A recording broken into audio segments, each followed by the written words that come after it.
செல்வந்தர்கள், பிரபலங்கள், சாமானியர்கள் என பலரும் தங்களுக்கான நிம்மதியை புறத்தில் தேடியே அலைகின்றனர். அகவாழ்வு ஒன்று இருக்கின்றது என்பதனை உணராமல் பக்தியில் அலைகிறது ஒரு கூட்டம். நம்மிடமுள்ள தீமைகளை நாமே நீக்கினால் அதன் பெயர் தீட்சை. அடுத்தவனிடம் ஏன் சென்று நாம் பிச்சை எடுக்க வேண்டும்? சாலையில் பித்து பிடித்து இருந்தால் போதும், அந்த பித்தர்களை சித்தர்கள் என்று சொல்லி பிழைப்பு நடத்த துவங்கி விடுகின்றார்கள். சித்தர்கள் ஒளிரூபிகள் ஆவர். அவர்கள் சமாதி ஆவதில்லை. அதனை சில மகான்கள் மட்டுமே அடைந்திருக்கிறார்கள்.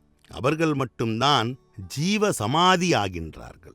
எப்போதும் நாம் உணர்வு நிலையிலேயே இருக்க பழக வேண்டும். உணர்வு நிலையில் இருக்கும்போது குருவின் அருளால் அருள்வாழ்வு வாழ்வதை உணர முடியும். அதுவே நம்மை தன்னை அறியும் பயணத்திற்கு கொண்டு போய் சேர்க்கும். அப்போது குருவே நம்மை நாடி வந்து அருள்வார்கள்.